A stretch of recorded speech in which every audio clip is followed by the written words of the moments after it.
ہم جان جائیں گے اللہ نافع کی طرف بلاتا ہے اور نقصان سے بچاتا ہے، ٹھیک ہے، تو پھر اللہ کی طاقت کا ہمیں علم ہونا چاہیے، اسے تسلیم کرنا چاہیے کہ اگر اللہ مجھے نافع کی طرف بلا رہا ہے تو ساتھ کہہ رہا ہے میں نقصان سے بچاتا ہوں، تو نقصان سے مجھے بچانا اس کا فرض ہے۔ اگر میں نفع کی طرف نہیں آ رہا، نقصان سے نہیں بچ رہا، تو اس سے ثابت ہوا میں اللہ کی طرف نہیں آیا، اس لیے میرا نقصان ہوا ہے۔ اگر میں اللہ کی طرف آ جاتا تو اللہ تو کہتا تو میری پناہ میں آ گیا، میں تجھے شیطان، انسان اور جنات کے شر سے بھی محفوظ کر دوں۔ جب اللہ میری حفاظت کے لیے اپنے فرشتوں کو بھیج دیتا ہے تو پھر تو مجھے ڈر نہیں ہونا چاہیے۔ ڈر کس بات؟ جو ہم غلطی کرتے ہیں، غلطی ہمیں ڈراتی ہے، وہ ڈر کی وجہ سے ہمارا نقصان ہوتا ہے۔ کیا ہوتا ہے؟ ڈر کی وجہ سے۔ اگر مومن ڈرنا چھوڑ دے تو نقصان نہیں اس کا۔ اس لیے اللہ نے کہا ہے کہ جو مجھ پہ ایمان رکھتے ہیں تو میں ان کا مددگار ہوں، میں دینے والا ہوں۔ وہ ڈریں گے نہیں کسی سے، وقت کے بادشاہ سے بھی نہیں۔ کیوں نہیں ڈریں گے؟ وہ مجھے جانتے ہیں کہ میرے علاوہ نہ کوئی زندگی انہیں دے سکتا ہے، نہ انہیں کوئی موت دے سکتا ہے، نہ رزق دے سکتا ہے، نہ انہیں کوئی طاقت دے سکتا ہے لڑنے کی۔ انہیں جب کوئی دے ہی نہیں سکتا، ٹھیک ہے، تو پھر وہ اس سے ڈریں گے کیسے؟ ڈریں گے تو اسی سے دینا جو دیتا ہو، وہ دیتے والا اللہ ہے۔ جب اللہ کے خزانوں کا ہمیں پتہ چل جائے گا کہ اللہ نے خزانے جو رکھے ہوئے ہمارے لیے رکھے ہوئے، اور اللہ کہتا ہے اس کے دروازے پہ دستک وہ میرے اسموں سے دیا کرو، عبادت سے دیا کرو، دعاؤں سے دیا کرو، جب بند ہو جائے صدقے خیرات سے دیا کرو، استغفار و آنسو سے دیا کرو۔ اب جس طرح کا تم نے گناہ کیا ہے اسی طرح کا اس کا کفارہ لکھا ہوا ہے۔ جب اسی کے مطابق اس کا کفارہ دے گا تو اللہ تمہارے ساتھ ہوگا۔ اب گناہ ہم کوئی بڑا کریں اور کفارہ دینے میں ہم استغفار پڑھیں تو وہ کفارہ آج لوگ استغفار، دل تو نے دکھایا ہے تو جتنا مرضی استغفار، جب تک اس کو راضی نہیں کرے گا ٹھیک ہے، اللہ تیرا استغفار کرو۔ اسی طرح کسی کے ساتھ تو نے دھوکہ کسی کو دیا، جب تک اس کو سچ نہیں بتائے گا، وہ سچ بتانے کے بعد اس غلطی کو تسلیم کرنا لازم ہے، تب تک اللہ تجھے معاف نہیں کرے گا چاہے جتنا مرضی ہو۔ تو لوگوں نے استغفار میں بخشش کو تلاش کر لیا، کفارہ کبھی دیا ہی نہیں۔ تو کفارہ دیتے تو وہ دوبارہ غلطی نہیں بندہ کرتا، اس کی وجہ ہوتی ہے اس کا اپنا کچھ حصہ چلا جاتا ہے، مال سے چلا گیا، زندگی سے چلا گیا، ہاتھ بازو کٹ گیا۔ تو یہ غلطی کے کفارے ہیں جو سزائیں دی گئی ہیں شرع میں، یہ کفاراتن سزا ہے تاکہ آخرت کی سزا سے بچ جائے اور دنیا میں ہی اس کا کفارہ ادا کر جائے۔ اصل اسلام کی شرع کفارہ ہے، پھر بخشش۔ اب کفارہ کوئی ہے ہی نہیں ہے اس دور میں، اب کیا ہے؟ استغفار۔ یار گناہ ہو گیا استغفار کر لو، ارے اللہ سے پوچھو استغفار سے معاف کس کو کرتا ہے؟ جو کسی کا دل نہیں دکھاتا، جو جھوٹ نہیں بولتا، جو کسی کو دھوکہ نہیں دیتا، جو فراڈ نہیں کرتا، جو گالیاں نہیں دیتا۔ پہلے مومن تو بن، پھر استغفار کرو۔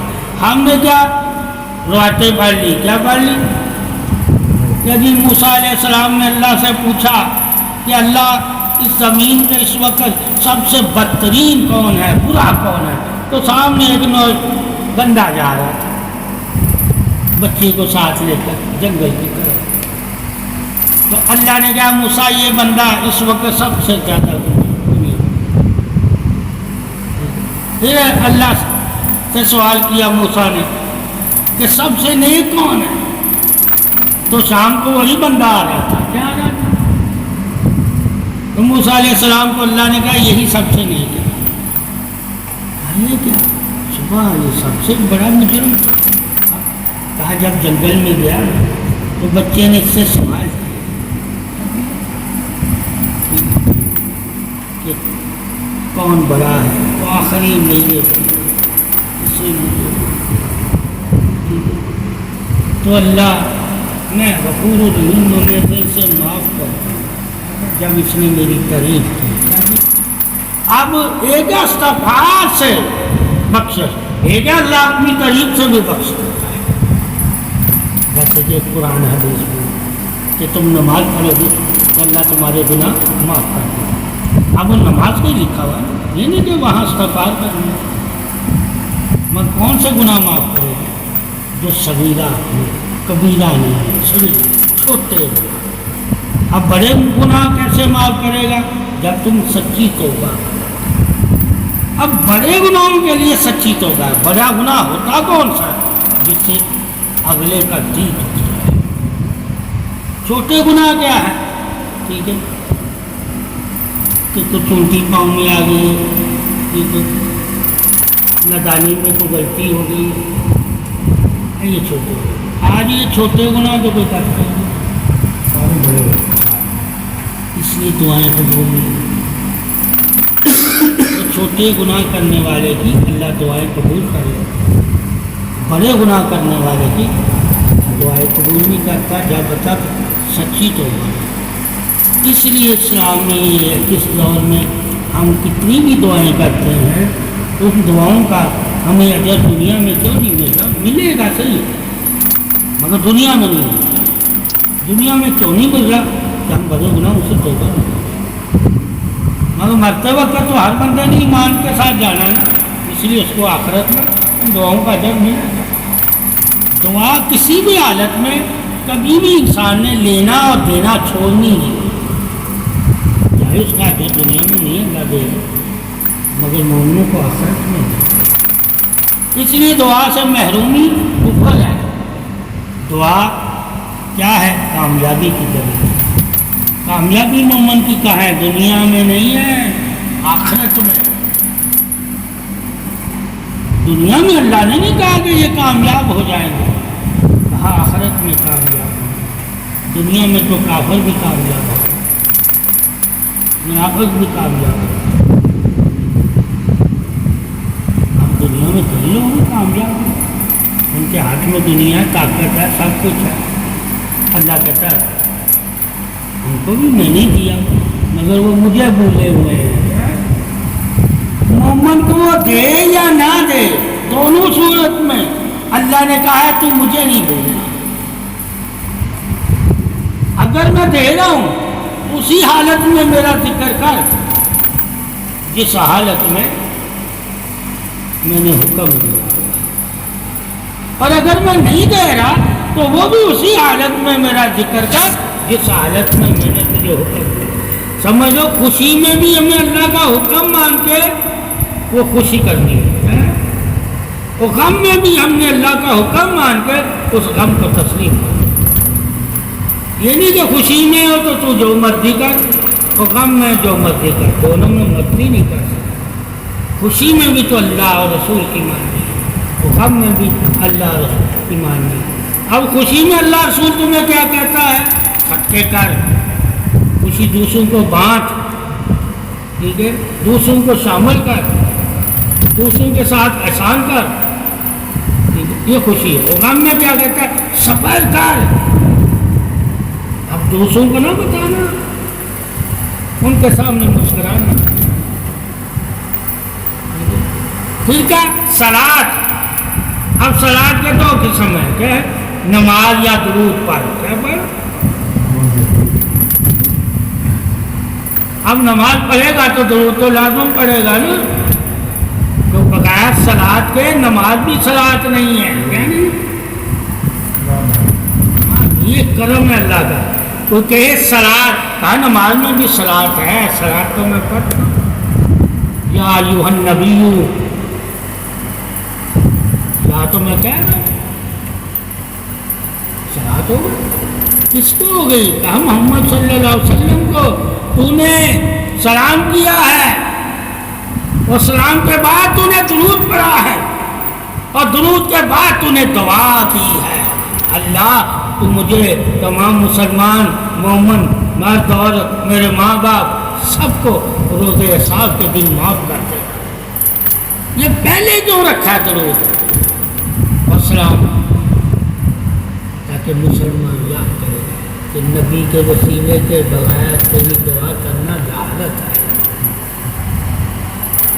نبی کے وسیلے کے بغیر تیری دعا کرنا جہالت ہے. یعنی کہ سلام اور درود، یا ایھا النبی، وہاں سلام ہے، آپ کو سلام ہے، ٹھیک ہے. اور اللہم صلی علی محمد وعلی آل محمد کما بارکت، یہ درود ہے. اب اس کے بعد ماں باپ کے لیے دعا ہوگی. کیا اللہ کو کیا کہتے ہیں؟ جو درود کے بغیر دعا ہوتی ہے میں قبول ہی نہیں کرتا. اس لیے جو نماز میں ہمارے لیے اللہ نے قریب رکھی ہوئی ہے وہ درود کے ساتھ اور سلام کے ساتھ، تاکہ بعد کے عالم میں اگر تم دعا کرو تو تمہیں یاد ہو کہ اگر عبادت میں فرض کر دیا گیا ہے تو بعد میں بھی کرنا لازم ہے، مگر فرض نہیں ہے، سنت سمجھ کے. اب بعد میں ہم نہ پڑھیں اور نماز میں ہم پڑھیں تو پھر کیا ثابت ہو؟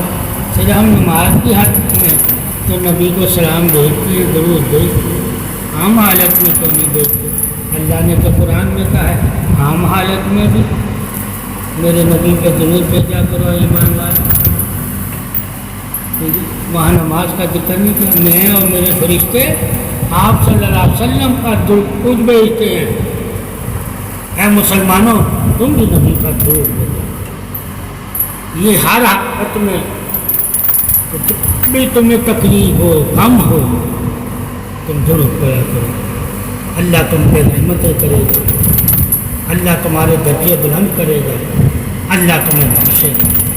بخشش گناہوں سے ہے. کیا ہے؟ اب حدیث پاک میں کیا آتا ہے؟ جو بھی تمہیں دنیا میں یا آخرت میں تکلیف ملے گی وہ تمہارے گناہوں کی وجہ سے ملے گی. اللہ کسی نفس کے ساتھ ظلم نہیں. تم نے خود ہی اپنے نفس پہ ظلم کیا ہوگا اور اس ظلم کی تو خود ہی سزا پا رہا ہوگا. اور سب سے بڑا ظلم کیا ہے؟ کہا کفر، یعنی کہ شرک، اللہ کے ساتھ کسی اور کو شریک. لقمان علیہ السلام نے اپنے بیٹے کو کہا بیٹا کبھی ظلم نہ کرنا اپنی جان پہ. کہا باجان وہ ظلم کیا ہے؟ کہا اللہ کے ساتھ کسی اور کو شریک. یہ سب سے بڑا ظلم ہے جس کی معافی نہیں ہے. کہنی جب تک ایمان نہیں لاتے. اس کے بعد کیا ظلم ہے؟ حق مارنا، جو آج مسلمان کر رہے ہیں. اب مسلمان جو ظلم کر رہا ہے ٹھیک ہے، اس طرح تو کرنا جائز ہی نہیں، کیونکہ اسے ظلم کی قسمیں بتا دی گئی. تو مسلمان وہ ہوتا ہے جو اللہ کی رضا کے لیے معاف کرتا ہے، بدلہ نہ دے. اور بدلہ لینے والا ظالم ہوتا ہے. آج مسلمان بدلے لیتے ہیں تو ظالم ہوتا ہے. اب وہ کفر والا ظلم نہیں کر رہا، اللہ کی نافرمانی والا ظلم کر رہا کہ جو اللہ رسول نے اسے آپس کی پردے رکھنے کی بات کی، آپس کا انسانوں کا اخلاق سے پیش آنے کی بات کی، آپس میں اسلام کی وجہ سے بھائی بھائی بن کر رہنے کی بات کی، وہ باتیں ساری چھوڑ دو. تو یہ کیا آتا ہے؟ اللہ کے نبی کی جو بات، اللہ کی بات جو نہ مانے، وہ بھی نبی کہتا ہے نہ ہم میں سے ہے نہ اللہ۔ جس نے اللہ اور رسول کی باتوں کو جٹلایا وہ بھی کافر ہے۔ اب یہ جٹلانے والے کافر کیسے بنے؟ ان باتوں میں عمل نہیں کرتا، کافر ہو۔ اور غفلت اوپر سے بھی بڑی جہالت ہے۔ تو کافر تو ہے مگر غافل نہیں ہے اپنے کام سے، جو کافر کرتا ہے۔ مگر تم مسلمان ہو کہ اپنے کام سے غافل ہے؟ جو مسلمان کرتے ہیں تو اپنے کام سے غافل ہونا بھی کفر ہوتا ہے، اللہ اسے دائرہ اسلام سے خارج کر دیتا ہے۔ اس وجہ سے آگے یہ مولوی محدث عالم فتوے لگاتے ہیں، ٹھیک ہے؟ یہ جو کفر کے فتوے لگتے ہیں اس کی بنیادی وجہ کیا ہوتی ہے کہ بہت سی باتیں ہم دین کی چھوڑ دیتے ہیں، تو قرآن حدیث میں اس میں بھی کفر ہی کہا گیا، اس نے بھی میرے ساتھ کفر کیا، یعنی کہ جس نے اللہ رسول پہ تہمت لگائی اس نے بھی کفر کیا، جھوٹ مانگا۔ جب یہ جو رسمیں ہوتی ہیں یہ شرع اجازت نہیں دیتی تو ہم جھوٹ باندھ کے دین میں اسے داخل کر دیتے ہیں اور لوگ اس پہ عمل کرنے لگ جاتے ہیں، یہ بھی اللہ رسول میں تہمت ہو۔ اس بنا پہ بھی لوگوں کے کفر کے فتوے لگانا لازم۔ جو ہم کہتے ہیں یا سنی دیوبندی دوسرے پہ کفر کے فتوے لگاتے تو بنیادی وجہ یہ ہوتی ہے، وہ والا کفر نہیں ہوتا جو کافر نہیں کیا، اللہ پہ ایمان ہی نہیں رکھتا۔ یہ وہ کفر ہے جو تم نے دین میں خود سے داخل کر کے، ٹھیک ہے، اور اس پہ لوگوں کا عمل کروانے لگے اور لوگ دین سے دور ہوتے۔ دین سے دور ہونا بھی کفر کی دلیل ہے، جیسے کہ ایک بندہ نماز پڑھتا ہے ایک نماز نہیں پڑھتا، دونوں دیندار ہیں، اور اللہ کیا کہتا ہے وہ کافروں میں سے ہے۔ تو نماز اور مومن میں فرق نماز ہے، کافر اور مومن میں فرق نماز ہے۔ اب فرق اللہ نے نماز کو کیا، اب ہم نماز ہی نہیں پڑھے تو تب بتا کہ ہم کافروں میں سے، نماز پڑھیں گے تو ہم ان سے زیادہ پڑھیں۔ اب مومن اور منافق میں فرق کرنے کے لیے کیا علی ہے، ایک جگہ نماز ہے، کیا ہے؟ اللہ یہ توحید کی بات نہیں کر رہا کہ توحید سے فرق ہوگا، کافر اور مومن بیٹھے ہوں گے، کیا بیٹھے ہوں گے؟ دونوں ساتھ، اور جب اذان ہوگی مومن جو ہوگا اٹھ کے عبادت کی طرف چلے گا اور کافر نہیں جائے گا۔ یہاں کلمے کا نام نہیں ہے، اس سے ثابت ہے کلمہ پڑھ کے بھی اگر ہم کافروں کا ساتھ دیں گے تو اللہ ہمیں ساتھ دینا نا، کہ تجھے اللہ نے بلایا اور تو گیا نہیں اور ان کے ساتھ بیٹھا ہوا جو اللہ کے دشمن، تو دشمنوں کا ساتھ دینے سے بھی بندہ کافر ہو جاتا ہے۔ اس لیے منافق کو کہا کافروں سے بدتر ہے، کیونکہ یہ دشمن کا ساتھ دیتا ہے اور مومن کو دھوکہ دیتا ہے۔ دھوکہ دینا کفر کرنے سے بھی بڑا سزا ہے۔ اس دور میں دھوکہ زیادہ ہے، جس کے بارے میں اللہ کے نبی نے فرمایا، ٹھیک ہے، کہ وہ جہنم کے سب سے نیچے درجے میں رہے گا جو دھوکے باز وہ منافق ہے۔ اب دھوکے باز منافق ہو گیا تو آج کوئی بھی بندہ دیکھے کہ ڈرتا ہے ہر بندے سے، یار یہ بندہ کہیں دھوکے نہیں، اس کا مومن ہے مگر ڈر کیوں رہا ہے کہ اگلا منافق ہے۔ مومن سے نہیں ڈرتا بھائی سے، مومن منافق سے ڈرتا ہے۔ وہ حضرت علی کرم اللہ وجہ آپ کی محبت، جس کے دل میں مولا علی کی محبت نہیں ہے وہ منافق ہے، وہ منافق۔ اب وہ تو چیک کرنے کے لیے ہے نا، منافق تو دھوکے باز ہے مگر ہمیں پتہ نہیں ہے، تو وہ اس وقت یہ حدیث میں آیا کہ تمہیں پتہ نہیں چلے گا. صحابہ کرام نے عرض کیا یا رسول اللہ صلی اللہ علیہ وسلم ہمیں کیسے پتہ چلے گا کہ یہ بندہ مومن نہیں ہے, منافق ہے؟ تو کہا حضرت علی کا نام لیا. اب نہ درود پڑھنا ہے, نہ کلمہ پڑھنا ہے, نہ اس کے سامنے قرآن پڑھنا ہے, نہ نماز پڑھنی ہے. کیا کرنا ہے؟ اس کے سامنے علی کا نام. تو علی کا ذکر عبادت ہے. کیا ہے؟ ٹھیک ہے. جب ہمیں حدیث پہ پتہ چلے گا کہ حضرت علی کا ذکر عبادت ہے, کسی نبی کا ذکر عبادت نہیں ہے. 1,24,000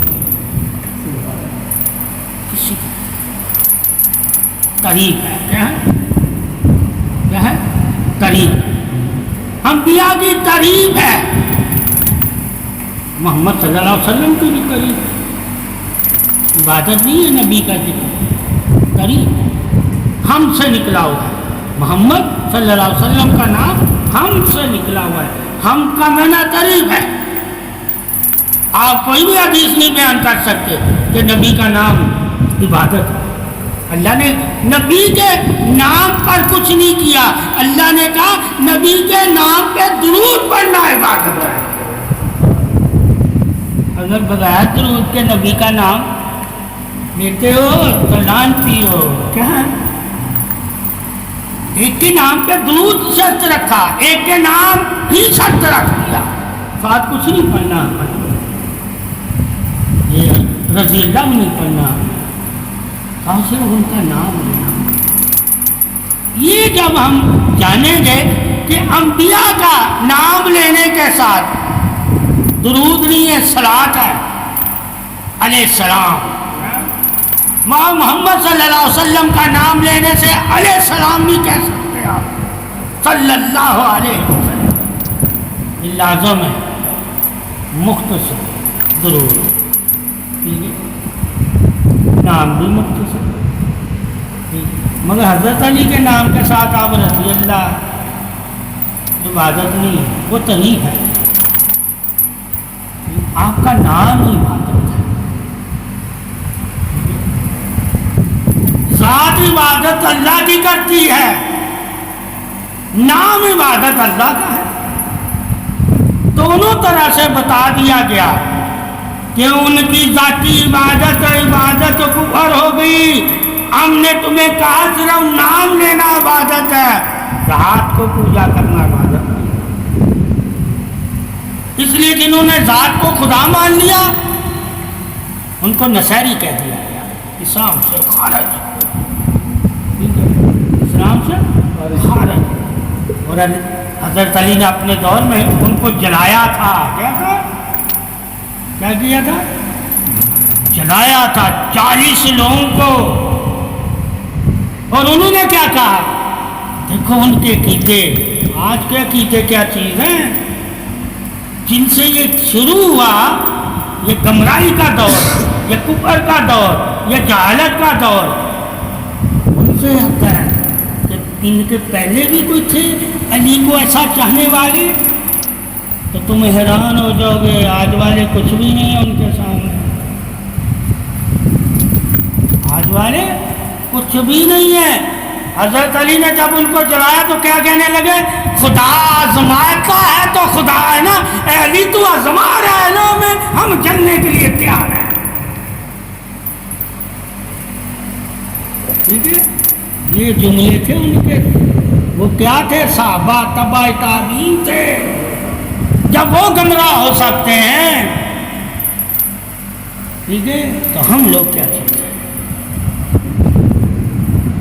سوچنا یہ ہوتا ہے کہ اگر اس دور والے لوگ حضرت علی کے ساتھ رہ کر گمراہ ہو گئے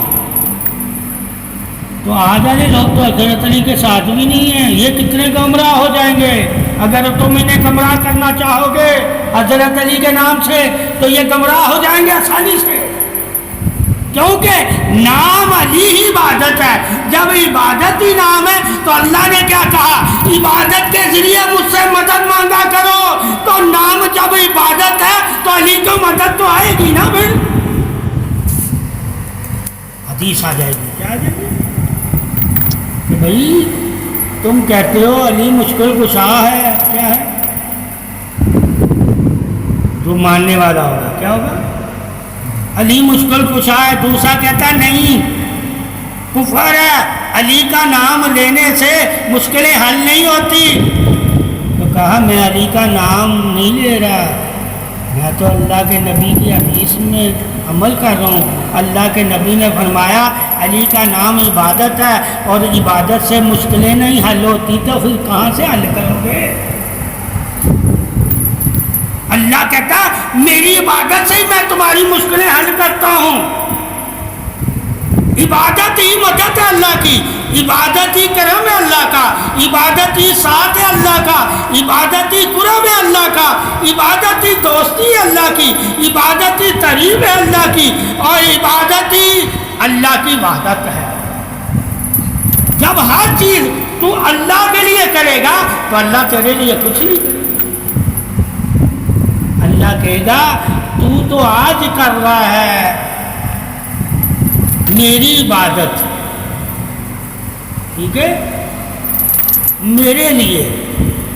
میں نے تو کائنات ہی تیرے لیے بنائی، جنت ہی تیرے لیے بنائی، جہنم بھی تیرے لیے بنائی، میں نے تو ہر چیز تیرے لیے بنائی. تو نے پڑھا نہیں ہے کہ صرف تجھے میں نے بنایا، ساری چیزیں بنا کر اس کو تیرا خادم کر دیا. یہاں پہ فرشتے بھی تیرے خادم، مگر وہ خادم کن کے ہیں؟ جو اللہ کے دوست ہوں گے. اور اللہ کے دوست کون تھے؟ انبیاء اور رسول، انبیاء اور رسول اور ولی، اللہ کا دوست. کہا پوچھو کیا میرے فرشتے ان کی مدد نہیں کرتے تھے؟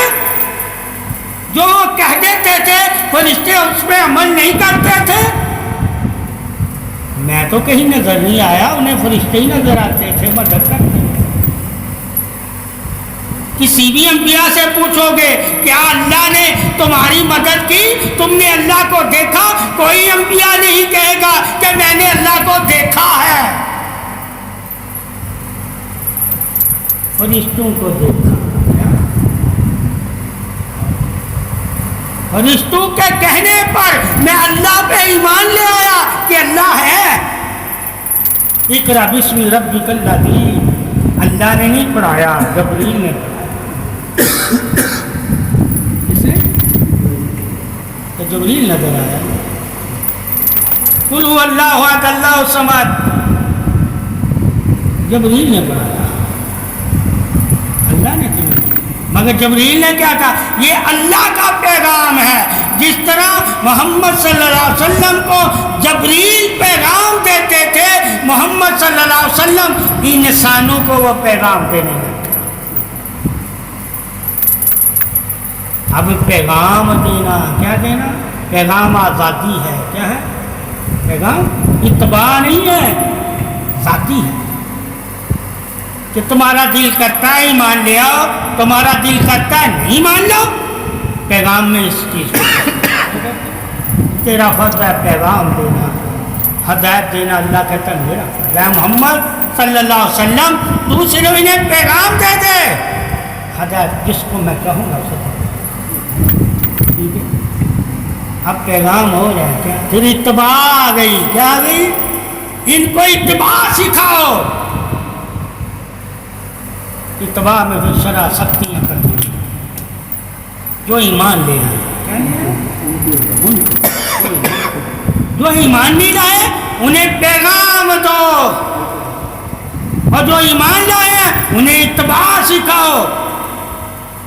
اب ثابت ہوا کہ قرآن ایک ہی ہے، پیغام کی بھی بات کرتا ہے، اتباع کی بھی بات کرتا ہے، وفا کی بھی بات کرتا ہے، اور سدا ساتھ رہنے والے کی بھی بات کرتا ہے.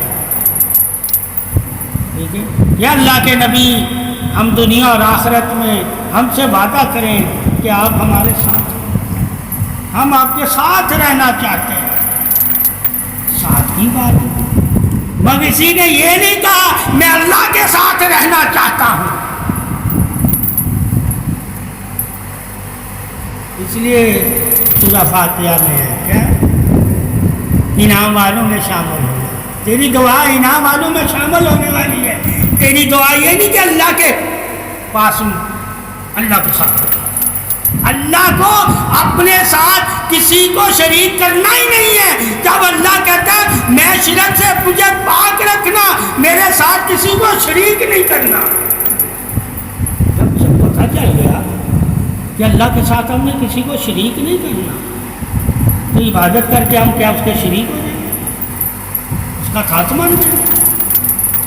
انعام والوں کا ساتھ ہو، یہ تیرے ساتھ شریک ہو سکتا ہے، اللہ شریک پاک ہے، اللہ پاک ہے۔ اب یہ جو انعام والے ہیں جن کے ساتھ ہم شامل ہونا چاہتے ہیں، اللہ پھر کیا کہتا ہے؟ جو میں نے ان پہ احسان کیے وہ تم پہ کروں گا، جو ان پہ انعام کیے وہ تم پہ کروں گا، جو ان کو راحتیں دوں گا وہ تجھ کو دوں گا، جو ان کو جنت میں درجے دوں گا وہ تجھ کو دوں گا۔ یہ شراکت کیا ہے؟ وہ ہمسائے ہوں گے، کیا ہوں گے؟ اللہ کا ہمسایہ صرف محمد صلی اللہ علیہ وسلم، اس کے علاوہ کوئی اللہ کا ہمسایہ، کوئی ہمسایہ نہیں ہوگا۔ کیا نہیں ہوگا؟ ہاں جنت میں اللہ دیدار سب کو دے گا مگر ہمسایہ نہیں ہوگا، اس وقت بھی وہ وحدہ لا شریک ہی ہوگا، مگر ہم ایک دوسرے کے ساتھ ہوں گے۔ کسی کے پاس ایک محل ہوگا، کسی کے پاس دو ہوں گے، کسی کے پاس تین ہوں گے۔ ان کے تو محل اتنے ہوں گے، کیا نبی کا بھی یہ ذکر ہے؟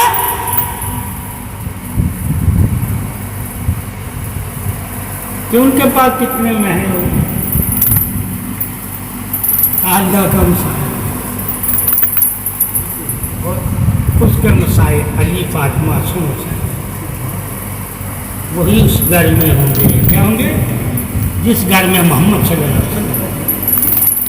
باقی گھر بٹے ہوں گے، کوئی پہلے درجے کا ہوگا جنت میں، اسے پہلے درجے میں مقام ملا ہوگا، کوئی جنت النعیم میں ہوگا، کوئی جنت الماوا میں ہوگا، کوئی جنت الفردوس میں ہوگا، سب کے مقام رہتا ہے۔ 7 قسم کی جنتیں ہیں، 7 قسم، تاکہ ہم یہ دنیا میں جب 7 قسم کی جنتیں رکھی ہیں تو ہم کسی کو حقیر نہ سمجھیں، جان جائیں تو ہو سکتا ہے اللہ نے اس کو 7ویں درجے والی جنت دینی ہے، ٹھیک ہے، اس کو پہلے درجے والی دینی ہے، اس کو 5ویں۔ امیدیں رکھیں، کیا رکھیں؟ کسی مسلمان کو جنت سے فارغ نہ کریں۔ جنت امید ہے، کیا ہے؟ اور امید ایمان ہوتا ہے، اور ایمان سلامتی ہے۔ تو تم کسی سے جب امید رکھتے ہو تو کیا ہے؟ اللہ اس کے بارے میں بھی کہتا ہے کہ تم جب ایک دوسرے سے امید رکھتے ہو تو کسی کا دل نہ دکھانا، اگر اس کا تم کام آ سکتے ہو تو آنا، نہیں تو اسے تسلی دینا، اگر تسلی نہیں دے سکتے تو اسے وہ در دکھانا جس در پہ اس کا کام ہو سکے۔ نا امید نہیں کرنا، تو ناامیدی کفر ہے، وہ مومن اگر ناامید کرے گا تو مومن نے کفر کروایا۔ کوئی بھی انسان کسی بھی حالت میں آئے، اگر تو کچھ نہیں اسے بتا سکتا تو اسے نماز بتا دینا کہ نماز پڑھ، اللہ تجھے ساری مرادیں تیری دنیا اور آخرت کی پوری کرنے لگ جائے گا۔ یہ تو آسان ہے نا۔ اگر وہ مومن ہوگا تو وہ یقین کرے گا، حجت نہیں کرے گا، کیا نہیں ہے؟ اگر پھر بھی نہیں مطمئن ہوتا تو اسے درود کہنا، کیا ہے کہ اللہ کے نبی نے فرمایا اگر تم درود پڑھو گے تو اللہ اپنے خزانے تمہارے لیے کھول دے گا۔ اگر پھر بھی نہیں مانتا، کیا انسان بڑے قسم کے ہوتے ہیں، نہیں ہوتے مانتے ہی نہیں ہیں۔ اللہ نے بھی ایسے ہی علم نہیں دیے، چھوٹی نیکی بتا دینا، کیا بتا دینا، اور صدقہ ہی کر لے، اگر وہ کہتا میں صدقہ بھی نہیں کر سکتا، کہا ماں کی خدمت کر لینا، یہ تو آسان تھی۔ اللہ ماں کی وجہ سے بھی تمہاری مصیبتیں دور کر دیتا ہے۔ یہ وعدے کا سارا اسلام۔ تو پوری رات درود نہیں پڑھ سکتا، تو نہیں تصور صحیح بنا سکتا، تو نہیں اللہ کے آگے رو سکتا، تو نہیں اللہ سے مانگ سکتا، مت گھبرانا، اللہ پھر بھی تجھے دے گا۔ کیسے دے گا؟ تو اپنی ماں اور باپ کی خدمت۔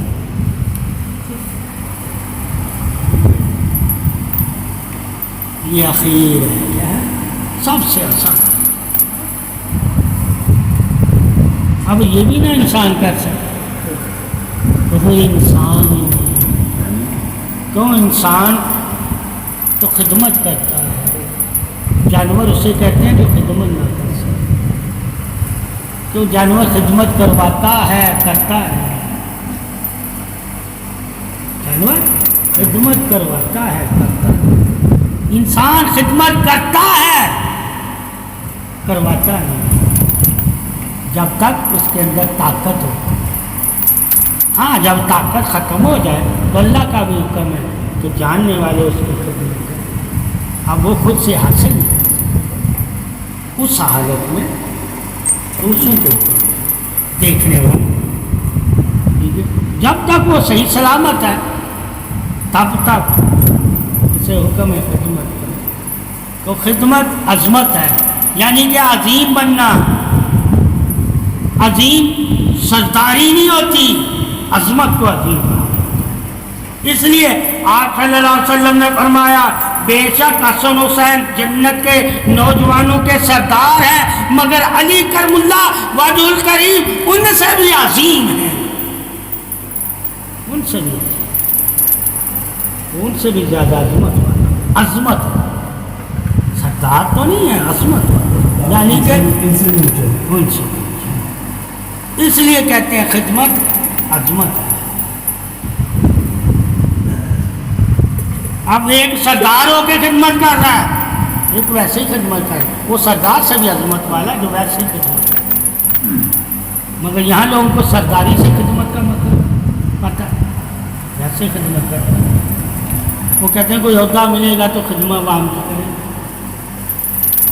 تو یہ عہدے والی خدمت خدمت نہیں ہوتی، ٹھیک ہے؟ یہ خدمت نہیں، یہ ذمہ داری ہے،